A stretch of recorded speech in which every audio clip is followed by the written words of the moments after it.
What's up, YouTube? Scoon Dog, back with another video. I know it's been probably a week since my last upload. Pretty much just a long week at work, and any of the free time I had, I was working 12 hours pretty much every single day, and any of the free time I had, I was at the gym, so can't sacrifice that. So I do apologize though that the YouTube took a back seat for a little bit, but I'm back. Today's video, I want to talk about the T-Wolves and Wild letting us down, getting bounced in the first round. Now, the T-Wolves, they kind of fell backwards into the playoffs, obviously. You know, losing their second playing game, or losing their first playing game, and obviously winning the second one. I was there. Versus the Oklahoma City Thunder, and I don't know. With the T-Wolves, there's a lot of bad things that happened at the end of the year that obviously played a factor. Played a role in the demise of the team. Ultimately, Jaden McDaniels, their best defender, breaking his hand on a wall, punching it.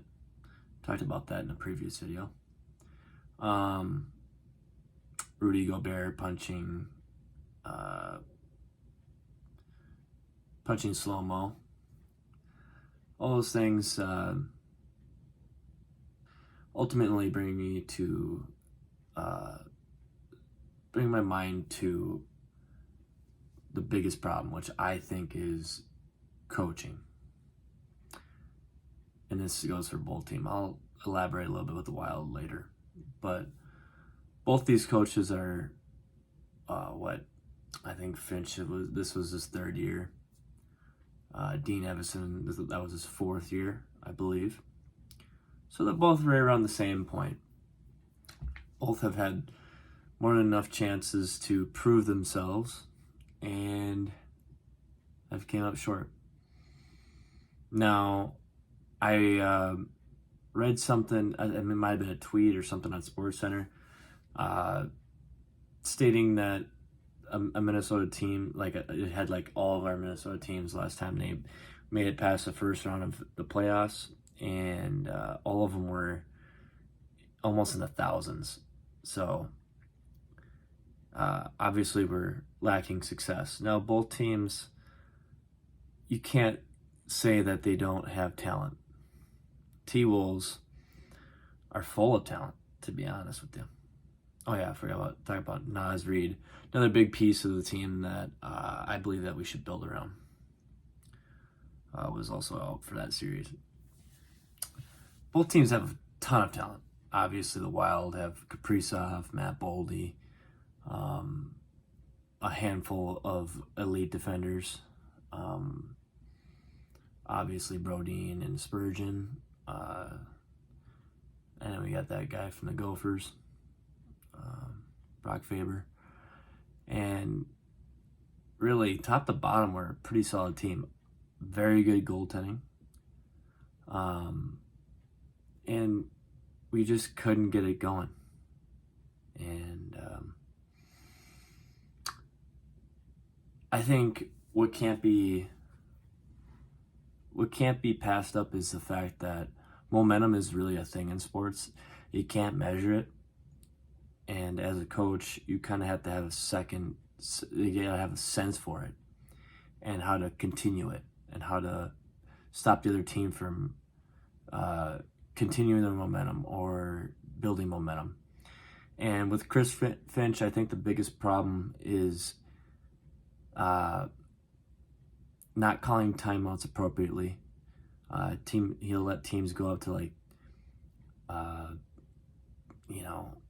12, 14-0 runs, and he won't be calling timeout when a lot of coaches would call timeout right around that 8 to 10 mark. when you're starting to like really go like, okay, they're starting to build momentum, the crowd's really starting to get into it, and you got to shut that all down, especially on the road. And I think that Finch really failed to do that. Obviously, the biggest glaring thing with the T-Wolves is the Rudy Gobert thing really magnified the problem with the T-Wolves about coaching. A well-coached team wouldn't have had that situation happen. They would have had better control of the locker room. And I feel like every week I go on KFan, which is our local radio station, and he does interviews with PA, the Vox for the play-by-play guy for the radio, Vikings radio. And every week he talks to Chris Finch, and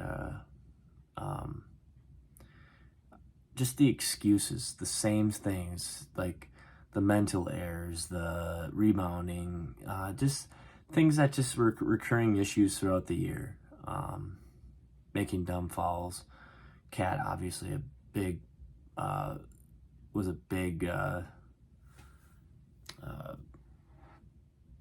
a big role in that. All these fouls, dumb fouls, getting in foul trouble early, and overall dumb shot selection. And I think that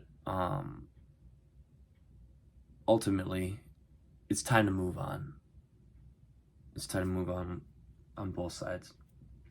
Getting into the Wild, I think everybody that is a Wild fan will say that Game 2 starting Fleury, and I know they're talking about a Hall of Fame goalie. That he's probably played more playoff games than any goalie in the history of the NHL.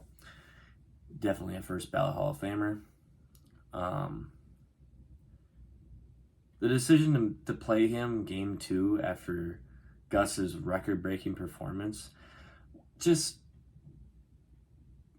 really made me question. Why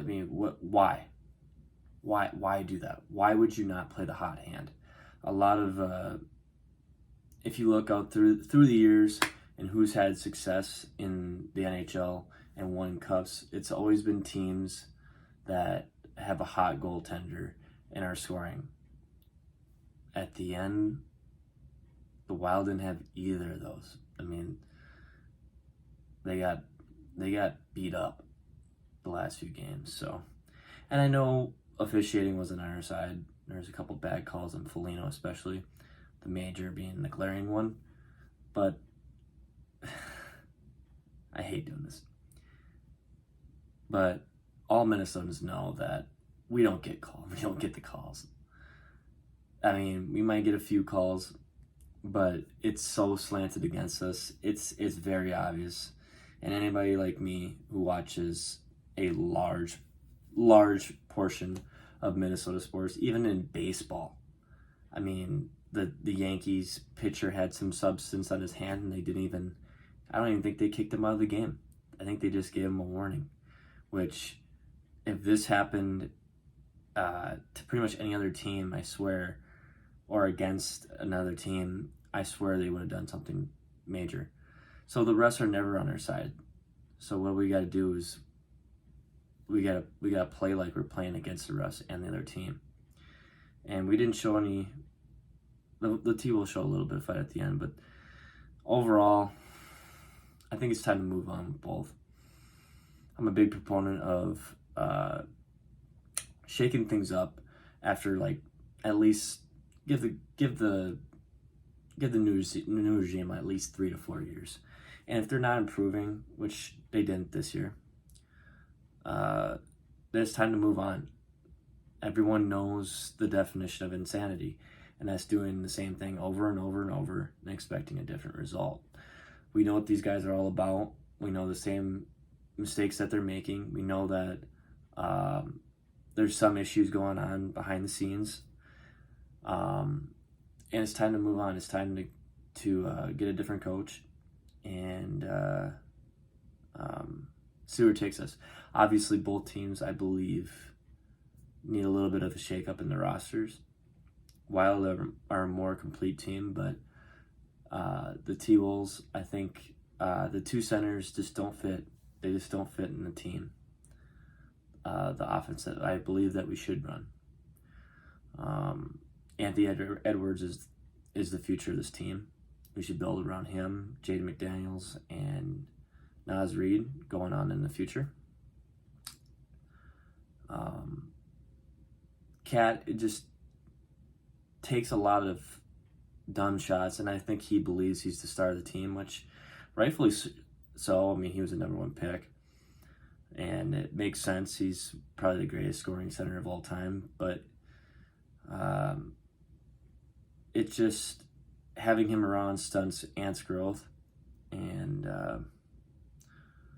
I think honestly trading him, and it sounds crazy, I know, we gave up the house for him, but trading Gobert as well wouldn't be a bad play. I think the one that if we could only trade one, I'd definitely trade Towns, gather up some draft picks, and reload with Anthony Edwards at the helm, so that he can take the next step to becoming what I think he could be. I think he could be a real superstar, a real threat in this league. So those are my thoughts. Tell me yours in the comment section below. If you like the video, give it a like, comment, subscribe for more uploads, and I'll see you in the next one.